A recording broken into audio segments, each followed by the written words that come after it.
The story opens with a couple scaling a steep mountain face, deep into a rock climbing expedition. But the woman, Sasha, keeps slipping from the same spot, unable to push past it no matter how many times she tries. Watching her struggle, her husband Tommy tells her they should call it a day. The weather is about to turn, and the climb is getting too risky. But Sasha refuses. She insists they can reach the top in just 1 hour. She tells him she has to do this today, no matter what. Tommy flatly refuses. Instead, they pitch their tent right there on the mountainside. Outside, the storm only grows worse. Tommy tells her he doesn't want to keep chasing these extreme stunts anymore. He reminds her of an old saying, "Luck is like anything else you take up the mountain. Eventually, it's gonna run out." Sasha snaps back, asking him why he's saying this now, halfway up the mountain. She's furious. Because of the storm, the two of them start their descent, planning to come back and finish the climb once the weather clears. But suddenly, a rockfall breaks loose above them. Tommy shouts at Sasha to get down fast. Sasha hurries lower, just as a wave of rocks comes crashing down. Now it's Sasha calling up to Tommy, begging him to get down quickly. But a massive rock slams straight into him and knocks him off the wall. Sasha is holding onto Tommy's rope with everything she has. But Tommy has already lost consciousness, and the weight is too much. She can't hold on. The rope slips, and Tommy plunges to his death. The story then jumps ahead 5 months to Australia. Sasha is carrying Tommy's lucky compass with her, heading toward a remote national park. A park officer warns her not to go in alone. He tells her people get lost in these woods all the time, and they stay lost. Then Sasha stops at a gas station to pick up some groceries. Inside the store, a group of rough-looking men notice her. At the same time, another man named Ben walks into the store. One of the men starts harassing Sasha, making crude comments. The men start talking about becoming her guide through the park. Ben finally cuts in and says, "I think she is okay." The men back off and leave the store. As Sasha is heading out, she turns to Ben and asks him for directions to Grand Isle Narrows, since her GPS isn't working. Ben gives her the route, but then he offers her a tip. He tells her to start from Blackstone Bay instead. She'll find the most amazing camping area there. It's a bit of a well-kept secret, right by the shore. He also warns her that it can get intense, and most people do it in pairs. But Sasha sets off on her own anyway. Later, when she pulls over near a riverbank to rest, the same rough men from the gas station suddenly roll up in their trucks. They start offering her beer. Their hunting dogs run right up to her. The men had been out hunting and had bagged a deer. They keep staring at her. She quickly walks to her van and climbs inside. One of the men comes over and knocks on her window, trying to get her to come out. But Sasha stays completely still and silent. The men linger there for a long time. Sasha just sits quietly in her van, waiting it out. The next day, Sasha takes her kayak onto the river and starts rafting through violent rapids. The waves crash around her, powerful and fast. But Sasha loves every second of it. She navigates through tight, narrow passages, pushing deeper into the wilderness. Eventually, she reaches a strange spot along the route, a place covered in photographs of different people. It looks like some kind of memorial site. Sasha sits down there, and her mind drifts back to Tommy. She sets up her tent right there. But when she wakes up, she can hear someone moving around outside. Sasha steps out of the tent to check, and realizes her bag is gone. When she ducks back inside the tent to look again, there's a snake coiled up inside. Sasha grabs her kayak and pushes back out onto the river. That's when she spots another boat anchored nearby. Curious to find out who else is out here in the wilderness, Sasha paddles over to investigate. Someone has clearly been staying here. There's even a fire burning. She calls out, "Hello? Hello." And there, by the riverbank, she finds Ben. He walks over to her and tells her this is Blackstone Bay. Beautiful place, isn't it? Sasha tells him that someone stole her stuff, and her phone was inside the bag too. Ben jokes that it's the wombats. They're texting all the times with their little paws. Then Ben tells her, "Good news is, I always pack twice what I need. I'm more than happy to suit you up." Ben insists she stay and eat with him. He makes and sells beef jerky out here, the same kind Sasha had tried the night before. He named the brand after his mother. He also has fresh water, siphoned straight from a tree. Sasha hesitates for a moment, then drinks it. Ben tells her he comes out here all the time. He isn't even from Australia originally. He came over with his mother when he was just a kid. He asks her how long she's been kayaking. Sasha says, I do a little bit of everything. Ben replies, mostly mountains, right? Sasha says, I am done with mountains. Ben says, let me guess. You broke up, and your boyfriend got the mountains and you got the rivers. The words hit Sasha hard. Ben immediately apologizes for prying. Then Sasha tells him about the night before. She says those men came near her camp, and they were messing with me and scaring me. Ben says, but you handled them perfectly. That's when it hits her. Ben was there. He had been watching. He thought maybe Sasha could use a hand, but she never needed it. Suddenly, Sasha realizes Ben's intentions aren't good. She tells him she's leaving, but Ben stops her. In his hand is Sasha's bracelet. He's the one who stole her things. Ben hands her bag back to her. Then he pulls out a crossbow and a speaker and tells her, I've restocked your provisions and supplies to level the playing field. You've got until the very end of this song to get as far away from me as you can. Sasha takes off running, and Ben just stands there vibing to the song. Sasha scrambles into her kayak and pushes off. Right as the song ends, Ben starts chasing her. Sasha paddles her kayak as fast as she possibly can. But up ahead, there's a waterfall. The kayak flips upside down, and Sasha is forced to bail out. Her kayak drifts away down the current.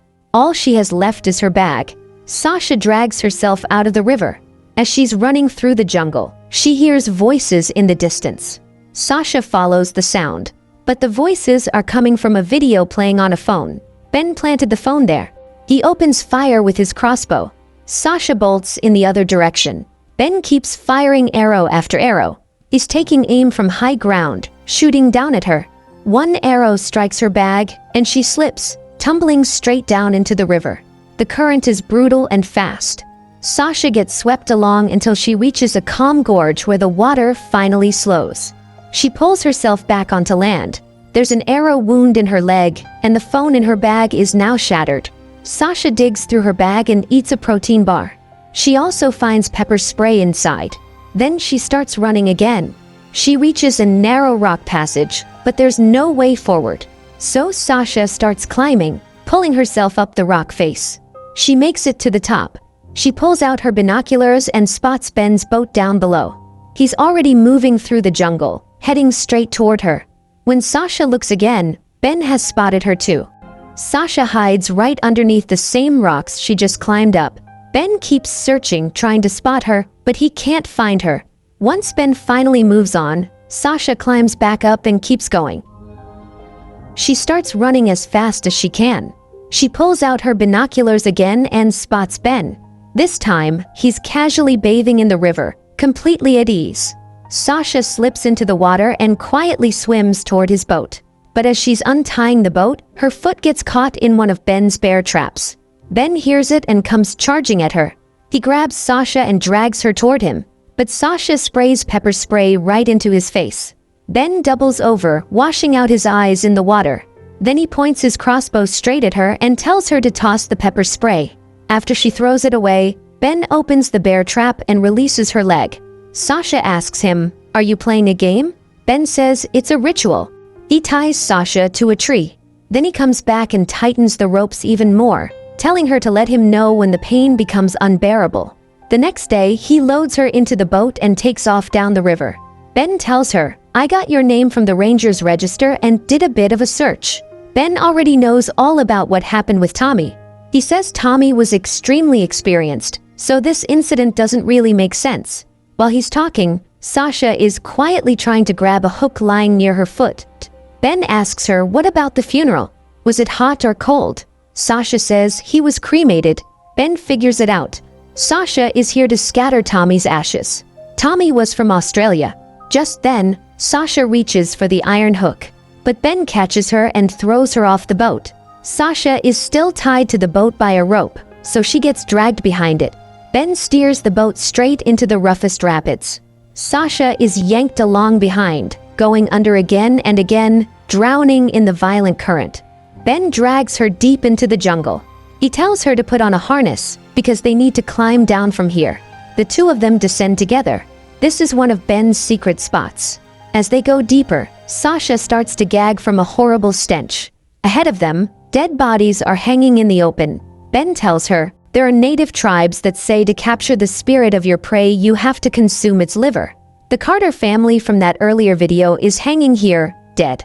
The beef jerky Ben sells is made from these human bodies. And now his next kill is going to be Sasha. Ben plans to eat her liver and trap her spirit. Ben asks her, do you think I've got a problem? Sasha answers, I think people hurted you, and they did bad things to you, and I am so sorry those things happened to you. In response, Ben pulls back his lips and shows her his real teeth, filed down to sharp points like an animal's. Then he suddenly bolts and disappears.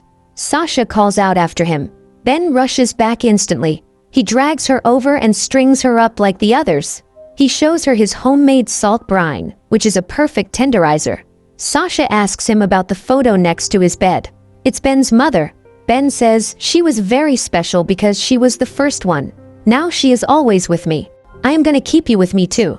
Sasha bites his ear hard. The wire holding her up snaps loose. She tries to run, but Ben dives into the water right after her. He grabs onto a piece of the wire and clips it onto his own harness. Together, they both go plunging over the waterfall. The brutal current nearly knocks Ben unconscious. Their wire snags on a fallen tree. Sasha tries to separate herself from Ben, but to do it, she has to free the wire from the tree log and climb back above the water. Sasha grabs a rock, planning to smash it against Ben's skull. But the water level is too high, and she can't swing it with enough force. She tries to break the wire with the rock instead, but Ben starts coming to. Sasha pushes Ben underwater, trying to drown him, but Ben fights back. He grips Sasha by the throat and starts choking her. Then suddenly Ben stops. It gives Sasha the opening she needs. She grabs a rock and smashes it down on Ben's leg, breaking it. Ben looks down and sees that the bone in his leg is completely shattered. Both of them, badly injured, lie there all night long. Sasha breaks the silence and says, you must have one hell of a dentist. Or did you eat him too? Then Sasha starts talking about Tommy. She says, when he fell, he was dragging both of us off the mountain. I had to let him go. I'll never know if he was still alive or not. I was only there because he was there. And he didn't want to be there anymore. But I didn't listen. The next morning, Sasha is staring up at a massive cliff face in front of them. The other route around would take 12 days, and Ben can't survive that long with his injury. So Sasha decides to climb the cliff. And the two of them have to do it together. It's a tandem climb. Sasha can't make it up alone. She tells him they'll climb together. She says, I am going to tell you how to tie a knot with some of that to make a booster for your good leg. It's called a diaper harness, which is the only way to get Ben up there. Without it, he'll die right where he is. Sasha tells him to take her handcuffs off so she can help him. Ben agrees. He says, when you get us to the top, I'll set you free. But if you try to drop me, then I will rip you off that wall. He clips himself to Sasha and warns her, don't dare to touch this harness. Sasha climbs up first to fix a rope into the rock, so Ben can use it to pull himself up behind her. But the moment she reaches for her own harness, Ben yanks her back down. He reminds her not to even think about pulling something. Sasha tells him she was just adjusting it. She starts climbing again, slow and careful. Ben follows behind her.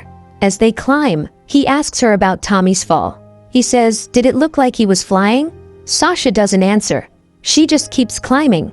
Higher up, there's a small overhanging ledge of rock. From the other side of it, Ben won't be able to see her clearly. Sasha takes advantage of this and quietly ties one rope to a small tree growing out of the rock face. But before she can untie the second rope, Ben starts pulling her down, shouting, what are you doing? You promised we'd climb together.